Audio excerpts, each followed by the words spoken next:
it is okay to turn down opportunities. Now, I know what you may be thinking, like, when somebody offer me a job or opportunity, I'm taking that first thing coming out swinging, okay?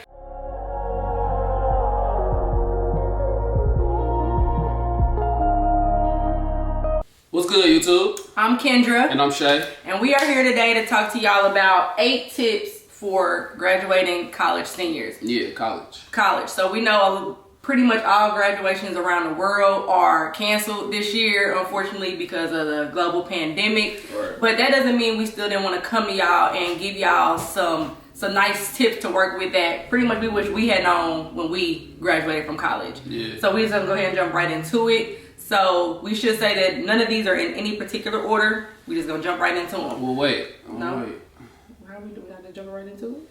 Well, wait. Just a little backstory. So we both went to Indiana University for undergrad. I thought about doing that. We graduated from college in 2015. Bachelor of Arts in Studio Art. And Bachelor of Arts in Journalism. Yeah. So we both had liberal arts degrees. So we think most of this stuff should be pretty universal. Yeah, it should be able to apply to pretty much everybody. Yeah. So now we can jump in. Just go ahead. Okay. So the first tip that we have for y'all is to use LinkedIn. I feel like LinkedIn is one of those social sites that is often overlooked, but LinkedIn can be really, really beneficial for your professional career. One of my favorite ways of using LinkedIn is to search for people who have the job titles that you think are cool or that you are aspiring to have. So that way you can go and look at their LinkedIn profiles, kind of look at their experience, what they have going on, and you can kind of, get a mix and get an idea of like what type of experience you should be going for, what your profile should look for, or what your profile should look like, etc., etc. All right, so the next tip is about interviews. And essentially when it comes to interviews, you need to know this is that the first couple interviews are for them to see if you can do the job. Like you actually have the skill set to do the job, right? Typically it's the first phone call is just like an HR person calling to screen you, to kind of make sure you are who you say you are and blah, blah, blah. And then after that, you'll either have like a Skype or another phone call with like a manager or somebody. And that's usually, again, kind of trying to see what type of stuff you do on the day-to-day. Does your skill set match with what we need to fill in this position? And then after that, everything after that, like once you actually start coming in, once you start meeting VPs, if you do, all of that is to see if you're a culture fit. So the first couple interviews is about skills and skill set, and then everything after that is about culture fit. Like, can you come in and joke with the office? Are you personable, et cetera, et cetera.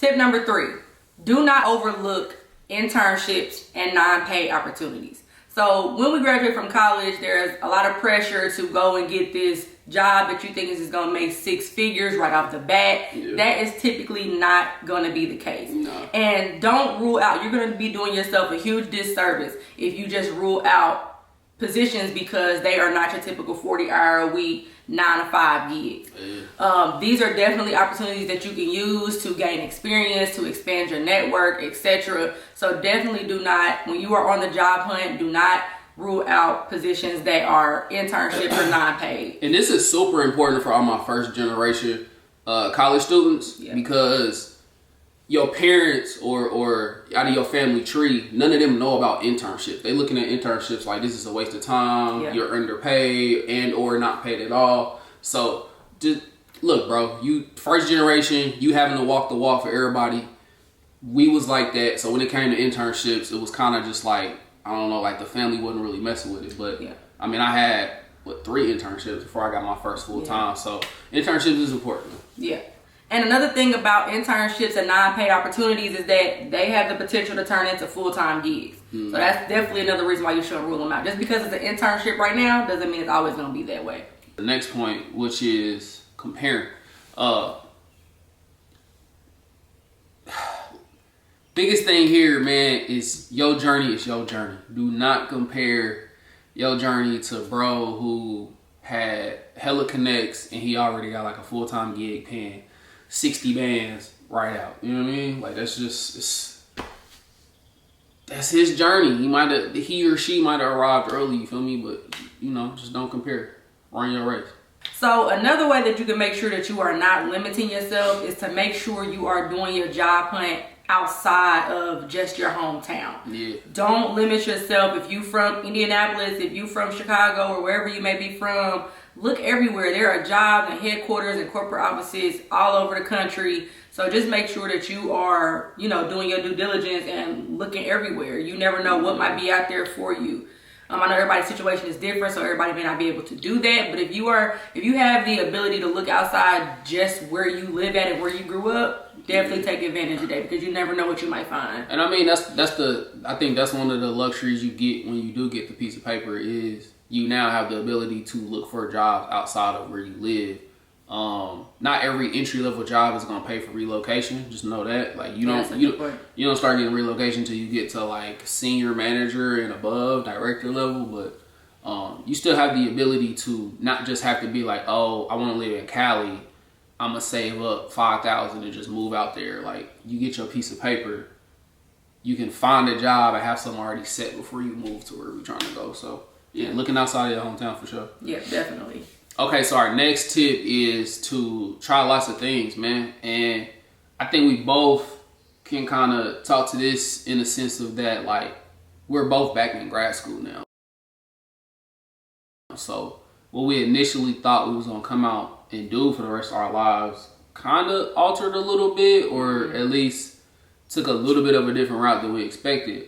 Yeah, for me, Well, that comes from trying things, though. You don't find that out unless you try shit. So yeah, and I always say, I read it somewhere, but I say it a lot, it's just as important to know what you don't like as it is to know what you do like. Like you just don't know until you try something. Like for me, I spent a lot of time in undergrad doing broadcast journalism. So I was on camera, anchoring, behind the camera, filming, doing the news and things like that. But then I realized that really wasn't what I wanted to do. It was fun in the moment, but hey, I tried it out. It didn't work for me, but I know that about myself. So definitely be willing to expand yourself and try lots of different things to really know what you like. I thought that graphic design, like just graphic design was it. I thought that was going to be like what I wanted to do forever and ever, but turns out I just like design, period. You know what I mean? Like I'm sure probably at some point when I'm in my 40s, I'll go into interior design and start doing, homes and stuff. So I just like, I'm a designer, period. Yeah, don't put yourself in a box. That's really, really important. Okay, so our next tip, and just follow me on this one. It is okay to turn down opportunities. Now, I know what you may be thinking, like, when somebody offer me a job or opportunity, I'm taking that first thing coming out swinging, okay?